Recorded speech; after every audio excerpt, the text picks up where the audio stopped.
उत्तम पुरुष जो हमारे समाज में हुए हैं, उनमें से एक जनरल हरवंश सिंह जी के आज जन्म तिथि है।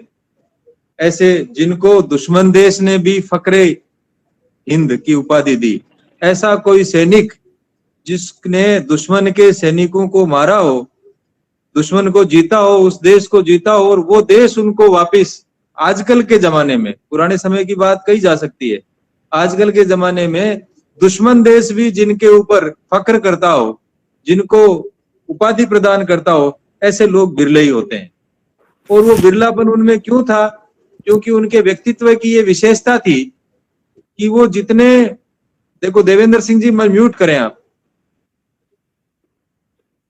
सभी से निवेदन रहेगा कि जो बोल नहीं रहे वो म्यूट रखें, डिस्टर्ब होता है इससे मीटिंग। तो ये क्यों हम लोगों को ये फक्र करने की स्थिति में वो क्यों पे पहुंचे? क्योंकि उनके साथ क्षत्रियत्व था। जिस क्षत्रियत्व की हम बात करते हैं, जिस भक्ति और शक्ति की हम बात करते हैं, दोनों का आदर्श स्वरूप था, यदि वर्तमान समय में हम देखें तो जनरल हरवंश सिंह जी। तो उनके जीवन के बारे में हम इस छोटे से कार्यक्रम में जानने का प्रयास करेंगे। जैसा मैंने प्रारंभ में कहा था कि जो रिकॉर्ड है गवर्नमेंट का रिकॉर्ड, उसके अनुसार आज उनकी जन्म तिथि है। वास्तव में तो उनकी जन्म तिथि ये भी नहीं है। उसके बारे में उनके परिवार के सदस्य जो अंत समय में उनके साथ थे वो अपने को जानकारी देंगे, लेकिन हम लोगों को तो महापुरुषों को याद करने का कोई न कोई बहाना चाहिए, क्योंकि महापुरुष को जितनी बार याद करेंगे उतनी ज्यादा प्रेरणा मिलती है। तो आज ये बहाना हमारे सामने उपस्थित हुआ है, तो इस रूप में आज हम उनकी अपनी शाखा में जो नित्य अपनी लगती है उसमें आज उनके बारे में जानने का प्रयास करेंगे। सबसे पहले मैं महेंद्र साह तारात्रा से निवेदन करूंगा कि उनका सामान्य परिचय मेजर उनका जनरल हरवंश सिंह साहब का हम सब लोगों को बताएं। महेंद्र साह तारात्रा। जय शक्ति। वीडियो ऑन करें।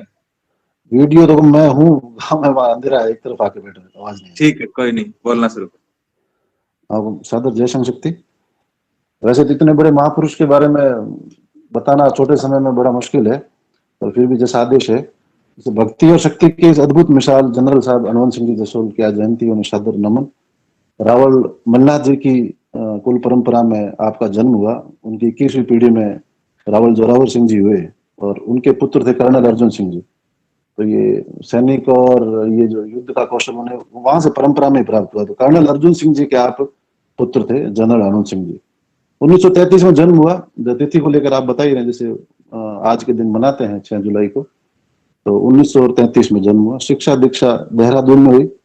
ननिहाल आपका अमरकोट है सोडो में। 1949 में एनडीए ज्वाइन किया आपने और फिर 1953 में कमीशनिंग मिली आपको 17 पूना हॉर्स रेजिमेंट में। ये टैंक रेजिमेंट है, पूना हॉर्स रेजिमेंट। और उसके बाद में जो आप युद्ध कौशल और जिनके लिए आपको विशेषकर जाना जाता है, वैसे 1971 के लिए जाना जाता है, पर 1965 में भी युद्ध हुआ जिसके लिए अब्दुल हमीद को परमवीर चक्र मिला। तो उनके पीछे भी कोऑर्डिनेटर आप ही थे, जनरल साहब ही थे। और 1971 का युद्ध जो भारत और पाकिस्तान का युद्ध चल रहा था, और उसे जहां पर आपकी पोस्टिंग थी 17 पूना हॉर्स रेजिमेंट की, पंजाब और हिमाचल का जो एरिया है, वहां एक बसंतर करके नदी है। बसंतर नदी के एक तरफ तो पाकिस्तान के टैंक लगे हुए थे, यहाँ हिंदुस्तान के टैंक थे। इसे बैटल ऑफ बसंतर भी बोलते हैं। और बड़ा ये इंपॉर्टेंट पॉइंट आ गया था यहाँ पे युद्ध का। और पाकिस्तान ने ये करा था कि उस नदी के अंदर सारी बारूदी सुरंगें बिछा रखी थी, माइंस बिछा रखी थी, अगर उनके ऊपर से टैंक आएंगे तो वो टैंक बर्बाद हो जाएंगे। और जनरल साहब के हाथ में कमान थी और रात का वक्त था, और आज की जैसी वहां उस वक्त टेक्नोलॉजी भी नहीं थी, पर जनरल साहब की सेना में इस प्रकार की छवि थी कि वहां उन्हें गुरुदेव भी कहा जाता था। और उनकी एक आदेश पर उनकी जो सेना थी वो जान न्यौछावर करने के लिए तैयार रहती थी। तो उस वक्त भी, रात के वक्त में, जहां दुनिया भर की नीचे बारूदी सुरंगें बिछी हुई है, आपके एक आदेश पर भारतीय सेना के टैंक आगे बढ़े। और ये बड़ा ही, मतलब ये किसी महापुरुष ही थे, अगर आप यकीन माने। उन्होंने बिल्कुल एक एक टैंक को दिशा बताई कि आपको 6 डिग्री पे मुड़ के चलना है, आपको 16 डिग्री पे मुड़ के चलना है, आपको 65 डिग्री पे मुड़ के चलना है। तो बिना उस क्षेत्र में आप भी नए नए थे, और ये किस प्रकार से हो सकता है। और यकीन माना जाए कि सारे के सारे टैंक सकुशल निकले और रात में ही उन पाकिस्तान की छाती पे चढ़ गए और पाकिस्तानी सेना के 48 टैंकों को बर्बाद कर दिया गया और अपने 45 टैंक। और उसमें उस युद्ध में जो अरुण क्षेत्रपाल थे, जिसे इस युद्ध में परमवीर चक्र मिला, वो खुद भी उस वक्त बहुत जवान थे और उनकी बायोग्राफी में भी जगह जगह ये लिखा हुआ आता है कि मेरा तमाम शौर्य, मेरे सारा कौशल जनरल साहब की वजह से, मैं कुछ भी नहीं हूं। और पराग सिंह जी अपने शेरगढ़ इलाके के ही हैं, वो शायद आज भी जीवित हैं। तो वो उस टैंक को चला रहे थे और जिस वक्त नदी पार कर रहे थे तो उसमें आग लग गई थी। तो उन्होंने अरुण क्षेत्रपाल जिन्हें बाद में परमवीर चक्र मिला, उन्हें कॉल करके बताया कि टैंक में आग लग गई है और थोड़ा सा एक बार टैंक को पीछे ले लें, आग को बुझा दिया जाए और फिर अपन आगे बढ़ते हैं। तब ये रिकॉर्डेड है, उसमें अरुण क्षेत्रपाल का रिकॉर्डेड है। उन्होंने कहा कि नहीं, सीओ साहब का ऑर्डर है, पूना हॉर्स रेजिमेंट एक भी इंच पीछे नहीं हटेगी, अगर पीछे हट गई तो इतिहास हमें कभी माफ नहीं करेगा। और सीधा सा भी उनका मॉरल डाउन होता बाकी सेना का, इसलिए टैंक आगे बढ़े और कालांतर में अरुण क्षेत्रपाल का निधन हुआ और उन्हें परमवीर चक्र प्रदान किया गया। और करिश्मा ये था कि युद्ध भी जीता गया और जहां से ये टैंक गुजरे उसके बाद में जो भी आए वो उन्हीं रास्तों पर आए, पर वो आगे नहीं बढ़ पाए, वो ब्लास्ट हुए। तो ये तो कुदरत का करिश्मा था, वो कोई महापुरुष ही थे, क्योंकि जिन रास्तों से ये निकले वहां तो ब्लास्ट नहीं हुए, बाद में जो है वो ब्लास्ट हुए। ये आर्मी के जो भी रिकॉर्ड में बताया जाता है। और ये सारी बातचीत हुई और उसके बाद में ये भारतीय इतिहास का एकमात्र ऐसा युद्ध इसे बताते हैं जिसे अरुण क्षेत्रपाल को तो परमवीर चक्र मिला, जनरल साहब को भारतीय सरकार ने महावीर चक्र से नवाजा और एक अन्य व्यक्ति को उनको भी महावीर चक्र मिला। तो एकमात्र ऐसा युद्ध बताते हैं जिसमें एक परमवीर चक्र और 2 महावीर चक्र मिले हों। और इससे पहले रेवत साहब ने बताया कि मतलब जो दुश्मन देश है वो भी उससे बड़ा अचंभित था और उनके युद्ध कौशल से बड़ा, कि इस प्रकार से कैसे रातों रात टैंक आ सकते हैं, हमला कर सकते हैं और एक 45 टैंक की रेजिमेंट 48 टैंक को बर्बाद कर दे, ऐसा भी वर्ल्ड हिस्ट्री में बहुत कम नजर आता है। इसलिए पाकिस्तान की सरकार ने भी जनरल साहब को फक्रे हिंद की उपाधि से नवाजा। और बड़ा ये भी को देवी कृपा थी कि इस पूरे युद्ध में किसी को खरोंच तक भी नहीं आई, जिन्हें परमवीर चक्र मिला वो कालांतर में उनका निधन हुआ, बाकी पूरी की पूरी टैंक रेजिमेंट वहां से पार हो गई। तो ये 1971 की जो बात है जिसके लिए जनरल साहब को बहुत जाना माना जाता है। और उसके बाद में जो इनके जीवन से जुड़ा एक बड़े रोचक किस्सा, 1981 में सिक्किम में आपकी पोस्टिंग थी और वहां जो आप छात्र भाव की बात करते हैं, एक तो ये भक्ति का तो उनके जीवन में था ही था, शक्ति का इन्होंने कौशल यहाँ पर दिखाया, पर अपने जो नीचे है, जो मेरी जो प्रजा है या मेरे जो मातहत है, उनके लिए आपके मन में कितना था। तो सिक्किम में जब पोस्टिंग थी और वहां जो फौजी वगैरह थे उनकी सुविधाएं पर्याप्त नहीं थी, जब वहां बारिश के समय में और वो उनको भीग जाते थे और सुविधाओं का बड़ा अभाव था।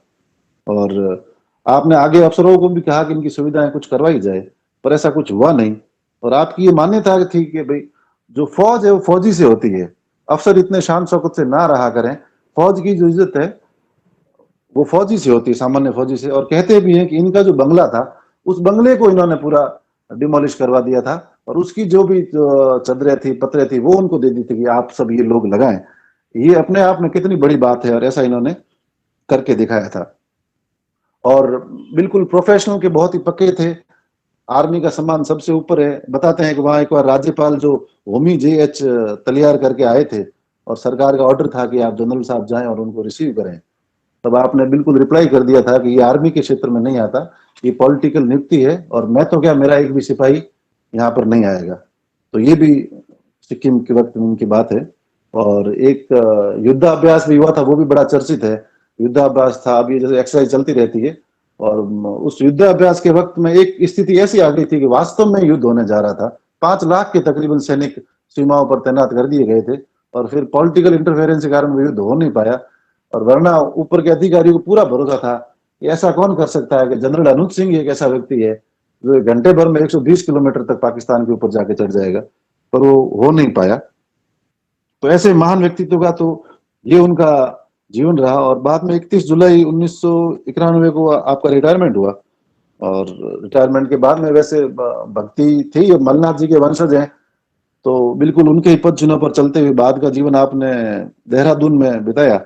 बाला शिव योगी जी आपके गुरु थे, उनके आश्रम में, और अपने जोधपुर में जो बाला सतीश महाराज जी हैं उनके आप अनन्य भक्त रहे और साल में 1-2 महीने यहाँ जरूर पधारते थे। और सती बाप जी भी इनको अपना मानस पुत्र कहा करते थे। और उसके बाद में जो स्वभाव की बात करें तो इतने भक्ति और शक्ति के संगम के बावजूद बड़े स्पष्टवादी थे और बिल्कुल काबिल व्यक्ति थे, जो जनरल हो सकते थे, जो भारत के चीफ हो सकते थे, पर चूंकि स्पष्टवादी थे, समझौता कभी किया नहीं। वैसे ऐसे जो पुरुष जिन्हें किसी पदों से कोई मोह नहीं, उनकी अपन बात भली करेंगे, उनको जनरल का पद नहीं मिला, पर उन्हें वो चीज की गुंजाइश थी भी नहीं, वास्तव में चीफ मटेरियल थे। और जैसे एक बात कहते हैं भी, राजीव गांधी का भी उन्हें एक बार कॉल आया था और उन्होंने कहा था कि मैं, ये मेरी पूजा का वक्त है और मैं आपसे बाद में बात करता हूं। तो ऐसे स्पष्टवादी थे और हो सकता है इनकी इन्हीं बातों से अफसरों को ना लगा हो कि ऐसे व्यक्ति को जनरल ना बनाया जाए। और आपने पुस्तकें लिखी है, इन्होंने जो ये आर्मर्ड जो कॉर्पोरेशन है टैंक्स को लेकर आपने बहुत रिसर्च करा है, अमेरिका पधारे, वहां जाके इन्होंने रिसर्च करा, flag history of armoured Corp करके जो इनकी बुक है इन्होंने लिखी है और इन मान्यता प्राप्त है। अमेरिका में भी जब आर्मर्ड को लेकर, जो टैंक को लेकर जब भी कोई किताब पढ़ाई जाती है, वहां की सबसे बेहतरीन पुस्तकों में से उनमें पहला चैप्टर जो आपका लिखा वो पढ़ाया जाता है। और भारत में आर्मर्ड को लेकर जितनी भी पढ़ाई होती है, जो किताब है, उसके 12 अध्यायों में से 7 अध्याय वो हैं जो आपने लिखे हैं। बहुत ही मतलब प्रोफेशन के प्रति जो मैं कार्य कर रहा हूँ उसके प्रति आपका बड़ा यूं जज्बा और जुनून था। ये भी एक वो क्षत्रिय का गुण होता है कि मैं जहाँ हूँ वहां अपना 100% दूं, पूरे जुनून के साथ में दूं। और अभी जसोल में हाल ही में, अभी 3-1 साल पहले, उनके सम्मान में 17 पूना हाउस रेजिमेंट ने एक T-52 टैंक आपके जो रावड़ा है, आपकी ढाणी है, उसके आगे स्थापित किया है। और अभी कुछ ही दिन पहले जालीपा कैंट में एक मुख्य रोड का नामकरण आपके नाम पे किया गया। राहुल साहब जसोल वगैरह भी वहां पधारे थे। और 11 अप्रैल 2015 तारीख का बता, 10 अप्रैल को ही आप समाधि में चले गए थे और 1-2 दिन जैसे आपके रिलेटिव हैं वो और बताएंगे, अंतिम समय उसके साथ में थे। 11-12 अप्रैल को आपने ये संसार छोड़ के वो अनंत की यात्रा पर पधार गए थे। और उसके बाद अंत में मैं यही निवेदन करना चाहूंगा कि इतनी बड़ी शख्सियत समाज की, और 2015 में आपका देहावसान हुआ, और सच माने तो इनको जो सम्मान मिलना चाहिए था वो हकीकत में नहीं मिला। और जितनी जानकारी होनी चाहिए थी वो भी बहुत जानकारियां कम है, पाठ्यक्रम में पढ़ाया भी नहीं जाता है, पढ़ाया जाना चाहिए और कम से कम हम लोगों को तो इनकी पर्याप्त जानकारी हो। और इन्हीं बातों के साथ उनको सच नमन करते हुए मैं अपने वाणी को विराम देता हूं। धन्यवाद। ठीक महेंद्र साहब, निश्चित रूप से ऐसी जो शख्सियत होती है वो किसी बाहरी पहचान की मोहताज नहीं होती है। ऐसा कहा जाता है कि जब महावीर चक्र इनको दिया गया उस समय भी आपने रुचि नहीं दिखाई। कुछ लोग तो ऐसा मैंने कहीं पढ़ा आज कि उन्होंने मना कर दिया, लेकिन फिर उनके सामने ये बात रखी गई कि ये जो सम्मान है इसकी क्रेडिट बढ़े, इसका सम्मान बना रहे, इसलिए आपको ये स्वीकार करना चाहिए। तो ये आप देखने का, ये मतलब हमारे लिए कितनी गर्व की बात है कि जिस व्यक्ति को जो सम्मान दिया जाता है, प्राय सम्मान इसलिए दिया जाता है कि व्यक्ति सम्मानित हो, और यहाँ ऐसा हो रहा है कि वो सम्मान है वो उन व्यक्ति को देने से सम्मानित महसूस हो रहा है। और कहते हैं ऐसा कि अब हो सकता है कितनी बात सही है, जैसा आप आज कहीं पढ़ने को मिला कि उन्होंने कभी उसको अपने लगाया नहीं महावीर चक्र को, लेकिन वो मानते थे कि मैंने जो किया वो मेरी ड्यूटी की, इसमें किस बात का सम्मान। ऐसा कि क्षत्रिय ही कर सकता है। ये जो क्षात्र धर्म की बात है, ये क्षात्र धर्म की बात हम लोगों को इनसे प्रेरणा मिलती है। बाकी जो टैंक वाली अभी जो बात करी, बसंत युद्ध वाली, आज कोई बीबीसी का एक इंटरव्यू मैं सुन रहा था, उसमें ये था कि आगे खुद का टैंक। अब ये देखिए आप, ये जो हमारी हमेशा की जो लड़ने की पद्धति रही है, किसी को खतरे में डालकर पीछे नहीं बैठते हैं, खुद का टैंक आगे लगाया और फिर उसी रास्ते से सभी पीछे वाले टैंक गुजरे, और जहां अब आप देख ले, जहां बारूद बिछी हो और उस बारूद बिछी हुई बारूद से टैंक निकल गए, ये इष्ट बल का ही परिणाम है। तो जिनके साथ शक्ति हो लेकिन शक्ति के साथ साथ भक्ति हो, ऐसे ही लोग ऐसे कारनामे कर पाते हैं। हम लोगों के लिए तो निश्चित रूप से प्रेरणादायी की बजाय मैं ये शब्द इसका उपयोग करूंगा कि हम लोगों के लिए ये गर्व की बात है कि हम ऐसे व्यक्तित्व को याद करने का अवसर हम लोगों को मिल रहा है, एक बहाना मिल रहा है जिस बहाने हम ऐसे व्यक्तित्व को याद करके कृतार्थ हो रहे हैं। अब आगे यश जी से मैं निवेदन करूंगा कि वो नृपेंद्र सिंह साहब जुड़े हुए हैं, कुछ प्रश्न उनके जीवन के बारे में यश जी उनसे पूछेंगे और नृपेंद्र सिंह जी बताएंगे, जिससे हम लोगों को और उनके बारे में जानकारी मिल सके। हाँ यश जी, कंटिन्यू करें। आदरणीय जनरल साहब के परिवार से नृपेंद्र सिंह जी साहब जुड़े हुए हैं हमारे साथ। तो मैं सबसे पहला सवाल उनसे पूछना चाहूंगा कि आदरणीय हनुत सिंह जी का सतीश जी बाप जी से शुरुआती जुड़ाव कैसे हुआ? नृपेंद्र सिंह जी साहब। जनरल साहब का जुड़ाव उनके पिताजी द्वारा हुआ। उनके पिताजी कर्नल स्वर्गीय कर्नल अर्जुन सिंह जी, आप बहुत अपने समय के बहुत माननीय संतों से जुड़े हुए रहे और आप उसके साथ साथ रूपादेव जी और मलिनाथ जी की भी बहुत बड़े भक्त रहे हैं। तो आप जसौल परिवार में से आपको सर्वप्रथम सबसे पहले ज्ञात हुआ बाला श्री माँ बाप जी के बारे में, और उनके द्वारा ही उनको जानकारी मिलने के बाद 1952 में जनरल साहब जब IMA में ट्रेनिंग पर थे, उस दौरान आप अवकाश के तौर पर जसौल पधारे हुए थे और उस वक्त आपको बाप जी के प्रथम दर्शन का सौभाग्य प्राप्त हुआ और तब से धीरे धीरे जनरल साहब बाप जी के साथ आपका जुड़ाव बढ़ता गया। तो जैसे बाप जी से आपकी प्रथम बार भेंट हुई तो उस भेंट में बाप जी की अत्यंत विनम्रता से आप प्रभावित हुए और उसके निस्वार्थ भाव से, एक वात्सल्य प्रेम से आप बहुत प्रभावित हुए और तब से आपका माँ बेटे का रिश्ता आपके साथ जुड़ गया। जनरल साहब को भारतीय के नाम का विष्णु का नाम माना जाता और तो बाप जी और जनरल साहब की कहानी है वो इस तरीके से विष्णु पितामह और गंगा मैया जैसे पवित्र, और आपने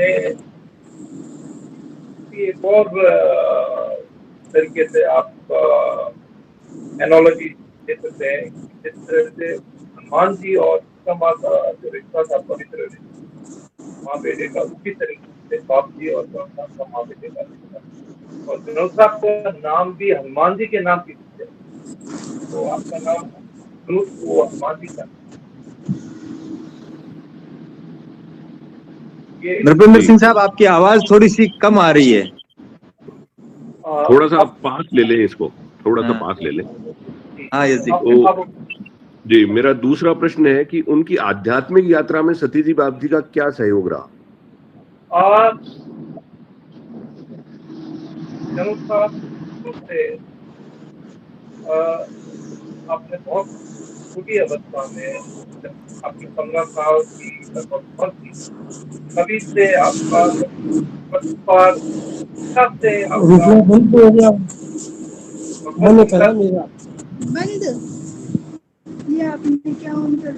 ये देखो बीच में डिस्टरबेंस मत करो। हरी सिंह जी कौन है? जुगसा म्यूट करो इनको।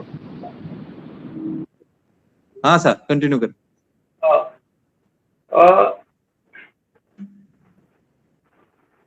जनरल साहब, शुरू से आपने आपको आभास हो गया कि ये मनुष्य जीवन भगवान की प्राप्ति के लिए, और 15.5 वर्ष की उम्र थी तब आपको जब इस चीज का आभास हो गया, और तब से आप आध्यात्मिक रास्ते पे आपने अपना पुरुषार्थ से साधना करना शुरू कर दिया था। और बाप जी का से जुड़ाव आपका 19 साल की उम्र से हो गया था। तो तब से बाप जी का आशीर्वाद उन्हें लगातार प्राप्त रहा उनकी साधना को गहरी करने में और भगवान के नजदीक पहुंचने। तो जनरल साहब लंबी अपनी साधना में 8 से 9 घंटे तक ध्यान कराते थे, और बाला भी आपका पधारना होता था, और स्वामी जी आपके गुरु महाराज जिनसे 1968 में प्रथम भेंट हुई और तब से दीक्षा ली, तो तब से उनका 1 महीना आप स्वामी जी के साथ बिताते थे अपने 2 महीने के अवकाश में से, और 1 महीना आप बाप जी के साथ बिताते थे। तो दोनों की कृपा से आप उनकी साधना और उनकी सच्ची लगन से साधना बहुत गहरी होती गई और आप एक ध्यान में पूर्ण रूप से निपुण हो गए। निपुण होने का तात्पर्य है कि आप बिल्कुल एक बहुत ऊंची निर्विकार स्थिति और गहरा समर्पण का भाव में आप ध्यान कराते थे। तो उसमें आपको आपकी सच्ची लगन से उन्हें बहुत बाबरी का आशीर्वाद और स्वामी जी का आशीर्वाद प्राप्त हुआ। हुकुम, आदरणीय हनूत सिंह जी सेना और आध्यात्मिक यात्रा के बीच संतुलन कैसे बनाते थे? उनके लिए कोई किसी प्रकार का कोई कॉन्ट्रडिक्शन नहीं महसूस हुआ उन्हें आध्यात्मिक साधना में और देश सेवा में। ये जरूर था, उनकी इच्छा जरूर थी कि कुतर के युद्ध के बाद आपका रिटायर्ड होकर पूर्ण रूप से साधना में लग जाने का, और आपके गुरु महाराज ने आपको अनुमति प्रदान नहीं करी। आपके गुरु महाराज ने कहा कि आप सेना में रहकर आप साधना करिए और आपके व्यक्तिगत उदाहरण से फौज के जवान एवं अफसर बहुत प्रेरित होंगे साधना का रास्ता चुनने में। तो उस कारण आपको मना कर दिया और आप संतुलन इस प्रकार से बनाया कि आप जो भी आपका काम होता था वो एफिशिएंटली बहुत जल्दी आप समाप्त कर लेते थे। जो आम अफसर 8 घंटे लगाकर काम समाप्त करता था, आप 2 घंटे में वही काम 2 घंटे में समाप्त कर लेते थे। और तो आपका जो मुख्य सिद्धांत था संतुलन बनाने का कि समय व्यर्थ नहीं गंवाना है, या तो अपनी ड्यूटी करनी है देश के प्रति, और जब ड्यूटी नहीं कर रहे हैं वो भी ड्यूटी करनी है निस्वार्थ भाव से करनी, बिना किसी प्रकार का कर्तापन के भाव के, या कम से कम कर्तापन का भाव हो। तो आप उस एक जैसे हनुमान जी भगवान राम का उनका दास बन के काम करते थे, उसी प्रकार आप स्वामी जी बाबरी का के दास बन करके आप देश की सेवा में काम करते थे। तो उनका जो काम आप जिस भाव से करते थे वो अपने आप में पूजा बन गया था, पूजा का रूप धारण कर लिया। और बाकी समय आप ध्यान में लगाते थे, तो आप 8 से 9 घंटे ध्यान कराते थे और देश की सेवा में आप बहुत एफिशिएंट और बहुत उच्च कोटि के दर्जे की सेवा प्रदान कर गया। तो आपके लिए कोई इसमें बहुत संतुलन बहुत आसानी से बन गया। तो इसमें भी एक बहुत गहराई की बात है स्वामी जी का अनुमति ना प्रदान करने के लिए। अगर आप, क्योंकि स्वामी जी बहुत उच्च कोटि के योगी पुरुष थे और बाबजी आदि शक्ति का अवतार थे, तो वे समाधि से निकलकर बाहर आ सकते हैं। पर जो जनरल साहब जैसे उच्च कोटि के महात्मा होते हैं, या स्वामी विवेकानंद ले लीजिए, अगर उन्हें एक बार समाधि का आभास हो जाता है, उनका निज स्वरूप पता चल जाता है कि हमारा उनका निज स्वरूप आत्म स्वरूप है, तो उसकी अनुभूति के बाद फिर वो वापस शरीर में दोबारा नहीं आ सकते हैं। तो जब भी ये योगी पुरुष और कोई भी अवतार धारण लेते हैं, तो जब वो आप धरती पे पधारते हैं तो साथ में नित्य सिद्ध या नित्य मुक्त जनरल साहब जैसे महात्मा पुरुष को साथ में लेकर पधारते हैं, उनकी योग उनके लीला में सहयोग देने के लिए। तो जब उन्होंने उनको मना कर दिया था कि आप अभी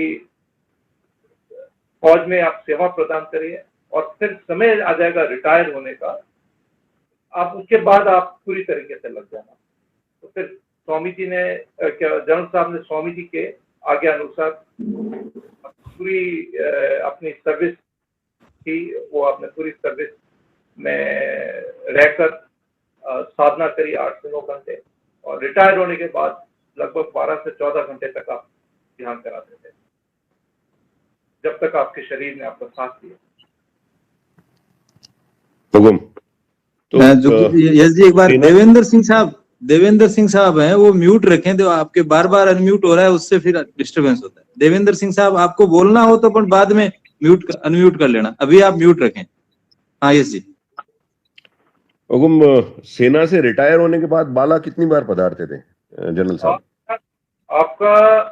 आपको जब सेना में थे तो आपको 2 महीने का अवकाश मिलता था, तो 1 महीना बाप जी के साथ सर्दियों में बिताते थे, जो कि समय अनुकूल होता था, और बाप जी ने भी आपको यही आदेश दिया कि आप सर्दियों में पधारो, उस समय या गर्मी इतनी नहीं होती है और वो ज्यादा समय अनुकूल होता था, आप सर्दियों में बाप जी के यहाँ पधारते थे। और गर्मियों में जब समय वो वहाँ की ऋतु और अनुकूल होती थी, तो वहाँ स्वामी जी के पास आप गर्मियों में 1 महीना बिताते थे वहाँ पे स्वामी जी के पास, उनके सानिध्य में अपनी साधना को और गहरी करने के लिए। और बाप जी के यहाँ भी पधारते थे, तो बाप जी के यहाँ भी पधारते तो आपके मन में कोई तरीके के प्रश्न नहीं होते थे या कोई तरह के संदेह नहीं होते थे, सिर्फ वो बाप जी के यहाँ बाप जी की सानिध्य में विराज कर के बस उनका आनंद ले रहे थे, कोई तरह का प्रश्न नहीं। और वो अपने पूर्ण रूप से आप अपने आप का जो समर्पण का भाव था उसे और गहरा कराते थे। सर्दियों में आप सर्दियों में बाला और गर्मियों में देहरादून बिराजने का सिलसिला कब से शुरू हुआ था? ये सर्दियों में तो बाला का तो शुरू से ही था आपका, जब तक स्वामी जी से आपकी मुलाकात नहीं हुई तब तक तो मेरे ख्याल से पूरी तरीके से आप सर्दियों में बाला ही बिराजते थे। जो अवकाश मिलता था आपको बाप जी के यहाँ बिताते थे, या कभी थोड़ा बहुत तीर्थ यात्रा में बिता दिया तो अलग बात है। और गर्मियों में स्वामी जी को से जब स्वामी जी से आपने प्रथम बार दीक्षा ली 1968 में, तब से फिर उन्होंने 1 महीना स्वामी जी के सानिध्य में बिताना शुरू कर दिया। मेरा आखिरी सवाल आपसे है कि उनके और बाप जी के किसी विशेष किस्से को आप बताना चाहें तो प्लीज बताएं।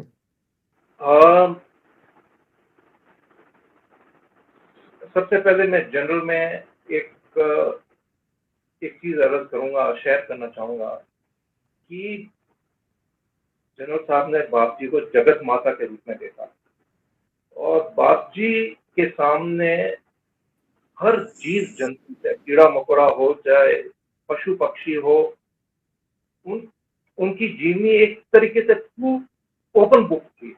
उनके भूत भविष्य के बारे में सब कुछ परिचित है। जैसे कि कोई मोर भी आ गया तो उनके, अगर मोर कुछ दिनों के बाद आ रहा है तो बाप जी बहुत विनम्रता से फरमाते थे कि भाई इतने दिन कहाँ थे आप, इतने दिन से कैसे आना हुआ।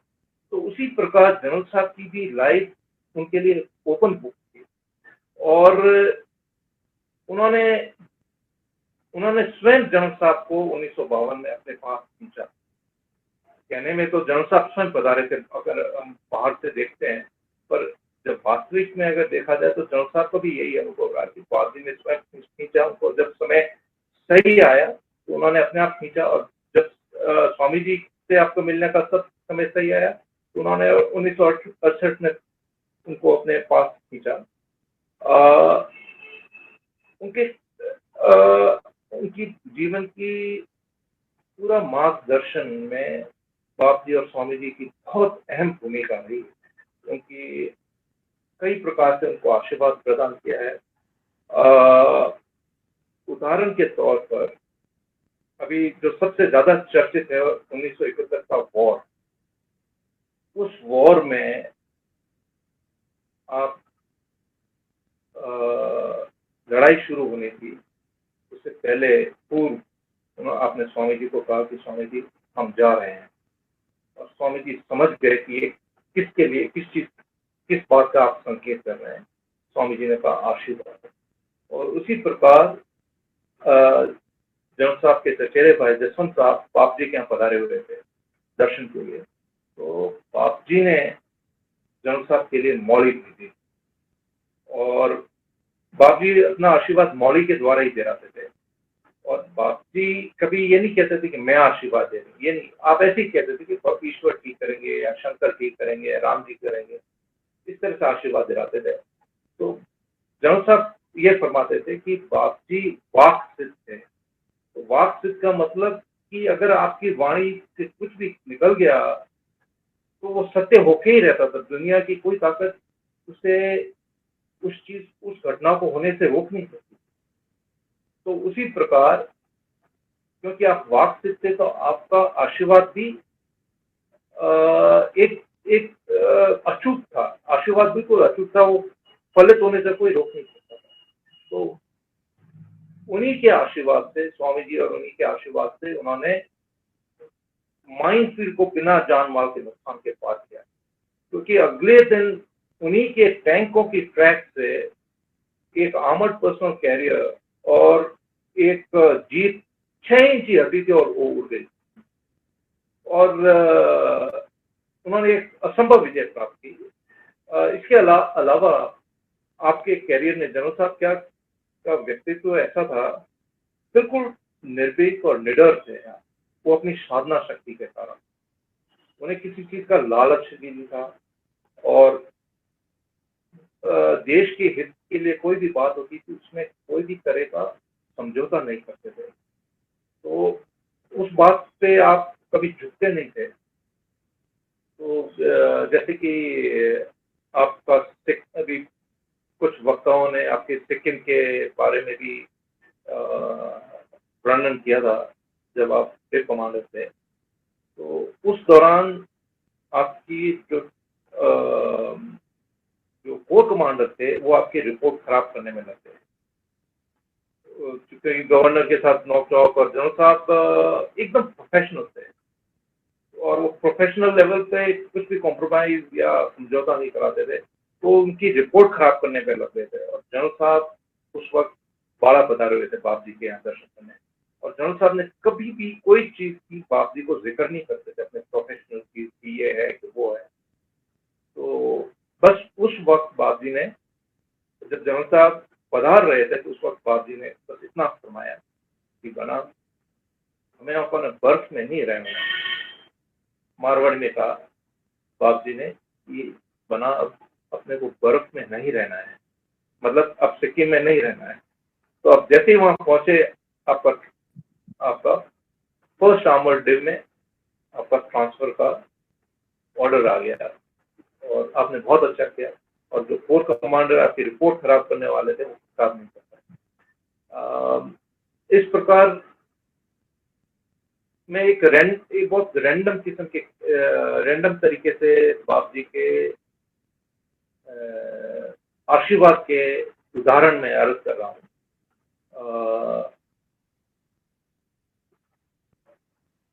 रिटायर होने के पश्चात जब आप देहरादून में विराज रहे थे तो एक बार बहुत भयंकर भूकंप आया और काफी देर तक चला, मतलब काफी देर तक चला वो। तो उस दौरान बाप जी की जो पेंटिंग लगी हुई थी संस्था के कुटिया में, वो ऊपर से गिर गई और जनरल साहब ने मेरे को यही कहा कि उनको ऐसा आभास हुआ कि वो जो भूकंप का शॉक था वो बाप जी ने स्वयं ले लिया और उनकी कुटिया को किसी प्रकार के नुकसान से बचा लिया। इस तरह के उनके जीवन में हर पल उनके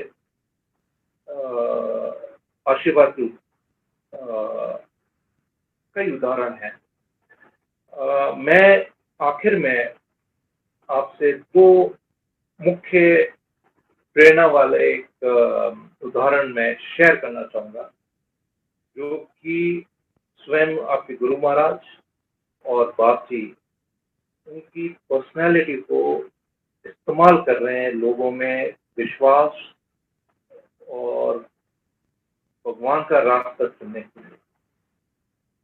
एक उदाहरण मैं ये शेयर करूंगा, जब जनरल साहब स्वयं शरीर में विराज रहे थे तो उस वक्त 2013 में 24 जनवरी के दिन स्वामी जी की जयंती के दिन एक विशेष कार्यक्रम रखा।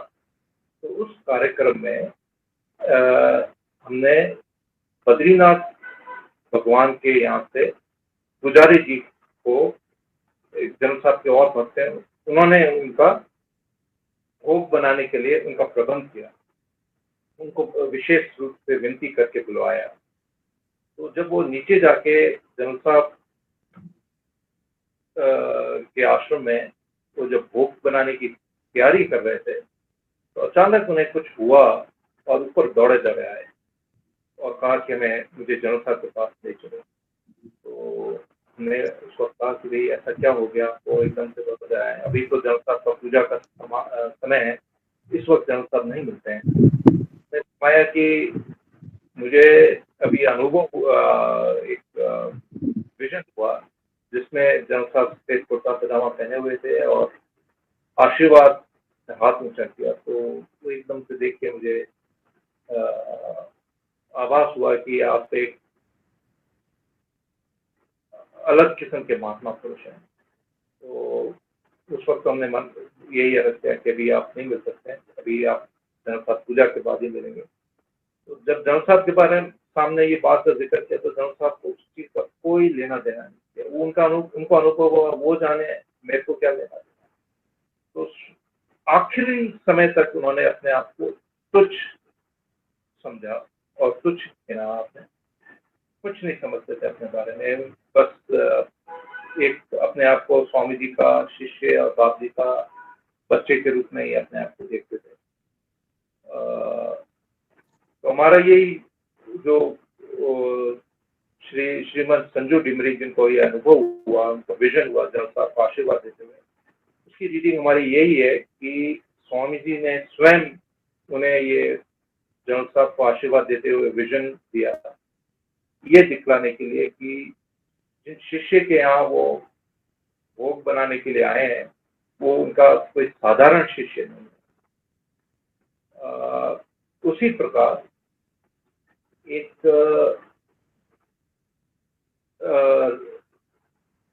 एक और उच्च कोटि के साधक थे यहाँ पे बाप जी के यहाँ पास, बाप जी के आश्रम के पास में बिलाड़ा में। वो रायका जाति के थे, वो उसी जाति के जो बाप जी के गुरु महाराज जी थे, गुरु गुलाबदास जी महाराज।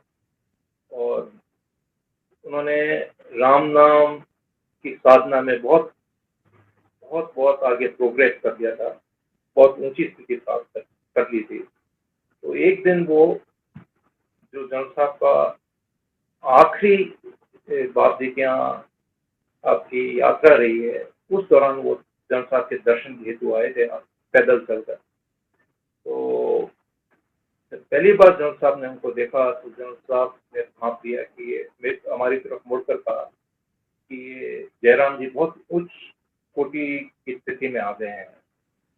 और उनसे लगभग आधा घंटा उनकी जनरल साहब की मुलाकात हुई, बातचीत हुई आध्यात्मिक विषयों पर, राम नाम जप पर, और उसके बाद वो चले गए वहाँ से। फिर उनके साथ मिलना नहीं हुआ, कोई अवसर प्राप्त नहीं हुआ। तो 2-4 बार जयराम जी बाला आए थे, उनको आभास हुआ कि जनरल साहब पधारने वाले हैं, पर वो प्रोग्राम बना नहीं। प्रोग्राम बन रहा था आने का, पर वो कई कारणों से बन नहीं सका। और फिर जनरल साहब की समाधि हो गई, महासमाधि हो गई। और उसके उपरांत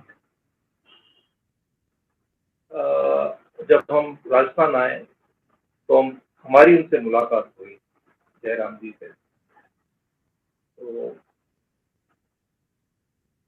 हमने उनके अनुभव जानना चाहे, तो हमने पूछा उनके बाप जी के अनुभव क्या हो रहे हैं। तो उनको अब बाप जी के अनुभव इतने प्रत्यक्ष हो रहे थे कि जो अनुभव बाप जी के शरीर में विराजते हुए होते थे जब बाप जी शरीर में थे, और उन्होंने जब शरीर त्यागा, उसमें कोई अंतर नहीं रहा। वो कई बार उन दोनों अनुभवों में मिक्सअप हो जाते थे। उनके लिए तो बाप जी वैसे ही पूर्ण रूप से उपस्थित थे जैसे जब शरीर में थे। तो रात को वो रोज बहुत गहरे ध्यान में चले जाते थे और सवेरे आप उठते थे, एक गहरा ध्यान भी उस तरीके का था, एक सविकल्प समाधि के बराबर था। तो एक बहुत बड़े आनंद में डूब जाते थे और फिर वो सवेरे आप उठते थे तो सवेरे रोज बाप जी उनका जो बाहर आपकी एक तरह की तरपाल ढक के 4 बैम्बू के पोल्स पे उनकी जो उनका एक टेम्परेरी शेल्टर था, वहाँ पे आप रहते थे और 2-4 गायें थी, तो वहाँ बाप जी रोज पधारते थे और गाय को पुचकारते थे और 1-2 शब्द बोल देते थे प्रेम से, मुस्कुरा के, और फिर आप पधार जाते थे। तो हमने पूछा कि बाप जी ने कुछ आपको बोला, कोई विशेष चीजें बात बताई? तो उन्होंने कहा कि वैसे बाप जी का तो जो है वही फरमाते थे कि खूब राम राम करो। तो इसके अलावा हमने कहा कुछ बाप जी ने फरमाया। तो उन्होंने कहा कि 2 बातें बाप जी ने फरमाई कि एक तो देहरादून में जो आपका धनी है, आपके जो मालिक हैं, जनरल साहब का नाम नहीं लिया पर उस तरीके से संबोधित किया कि जो आपके मालिक हैं देहरादून में, आपके जो धनी हैं, उनको मत भूलना और उनके भजन गाना। तो फिर हमने पूछा कि जनरल साहब का क्या अनुभव हुआ है? तो उनकी आंखों में आंसू आ गए और कुछ बोल नहीं पाए, इतने भावार्थ हो गए कि उनके जो अनुभव हुए जनरल साहब के बारे में वो कुछ नहीं बोल पाए। फिर हमारा थोड़ा समय उनसे थोड़ा सा कांटेक्ट थोड़ा टूट गया। फिर दोबारा से हमने पता किया तो उनकी समाधि हो गई थी। तो हमने पता करने की कोशिश की कि किस प्रकार से हुई समाधि। तो वो जनरल साहब को गुरु महाराज कह के बुलाते थे और वो उनके एक विशेष सहयोगी थे वहाँ पे बिलाड़ा शहर में, एक सोनी जी करके हैं, संपत लाल जी सोनी। तो उनको वो जनरल साहब के बारे में गुरु महाराज कह के संबोधित कराते थे। तो शरीर छोड़ने से लगभग 1 सप्ताह पूर्व उन्होंने अपने परिवार वालों को इकट्ठा किया और कहा कि गुरु महाराज पधारे थे और उन्होंने कहा, जयराम जी अब समय आ गया सबको राम राम, आपका आखिरी राम राम कहने का। आप सप्ताह भर के समय में आप परम धाम को प्राप्त हो। तो उन्होंने सबको मुड़कर ऐसे ही बहुत विनम्रता से झुक के सबको राम राम किया और कहा, इस तरह से गुरु महाराज ने कहा। तो उनके प्रयोग वो इतने विनम्र थे जयराम जी की, तो उन्होंने कोई इस चीज के ऊपर कोई तवज्जो नहीं दी। उन्होंने कहा उन्होंने मारवाड़ी में कहा, बात होने कोई नहीं हुई, उसने कटे ही नहीं जाओ, तुम्हारे को कुछ नहीं हुआ, बात तुम कहीं नहीं जाओगे, यहीं रहोगे, अभी तुम तो ठीक ठाक हो। तो उन्होंने इस बात पे उनसे कोई आर्ग्यूमेंट नहीं किया, बात को वहीं समाप्त कर दिया, चुप हो गए।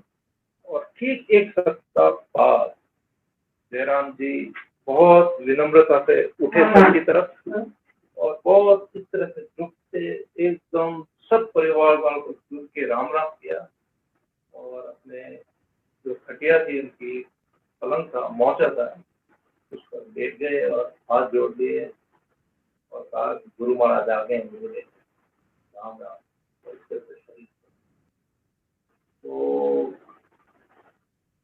बाप जी ये 2 उदाहरण दिए, बाप जी और स्वामी जी जनरल साहब की पर्सनालिटी को लोगों में श्रद्धा उत्पन्न करने में, मार्गदर्शन देने में, आशीर्वाद देने में आप उन्हें इस्तेमाल कर रहे हैं। और वैसे भी जब भी वो शरीर में विराज रहे थे उस वक्त भी बाप जी जनरल साहब पधारते थे तो उनकी बाप जी को पहले से पता चल जाता था कि अभी जनरल साहब पधारने वाले हैं। तो उनका पहले से ही उनका कमरा, छोटा सा कमरा था, उन्होंने बाप जी ने स्वयं रुचि लेकर बनवाया और उसकी खुद आप सफाई करके, साफ चदरें बिछा के आप उसमें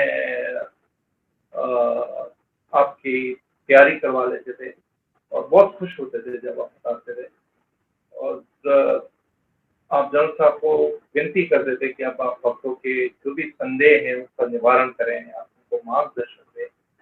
और जनरल साहब स्वयं आके बता के खूब खुशी से आप लोगों की शंकाएं दूर कराते थे और किस तरीके से साधना में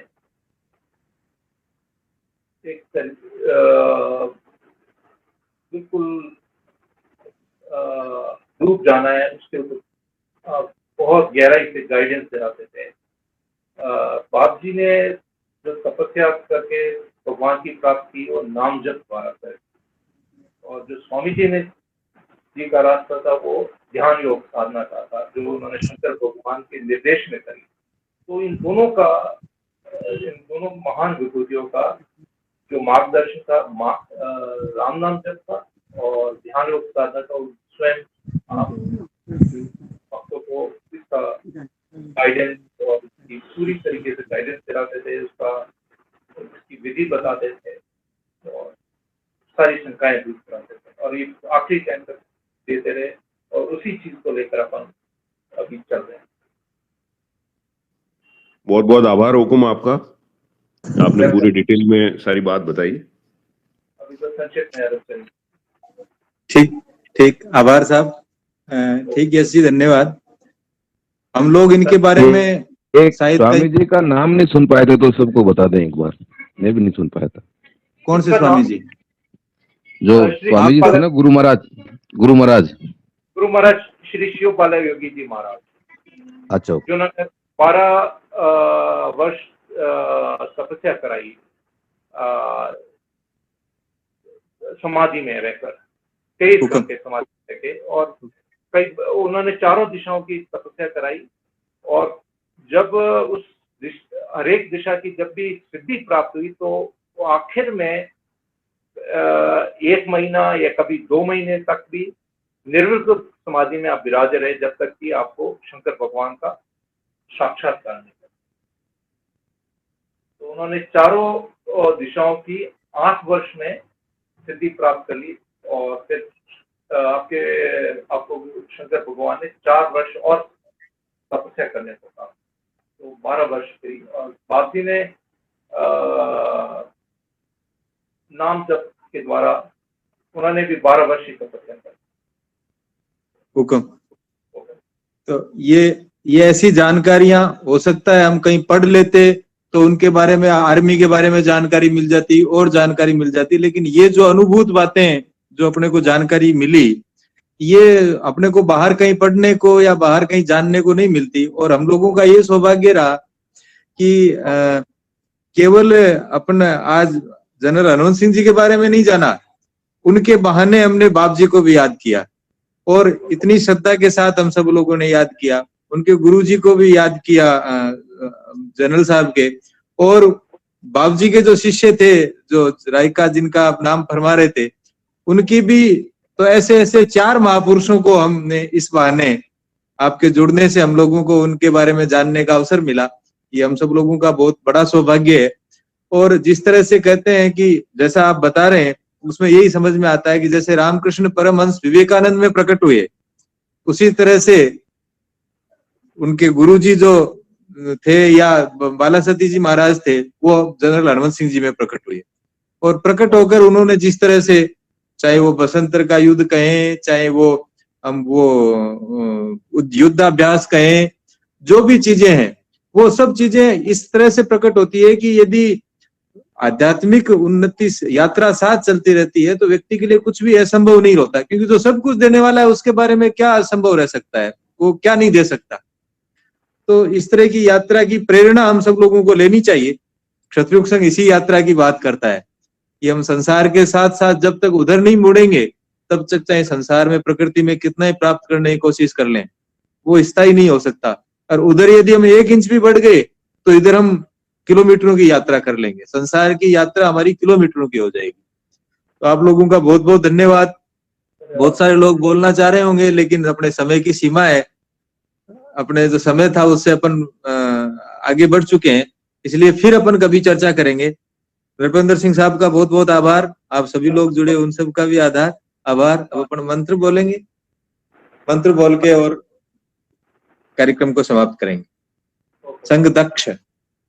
ॐ शौर्यं तेजो धृतिर्दाक्षम् युद्धे चाप्ये पलायनम् दानम् ईश्वरभावश्च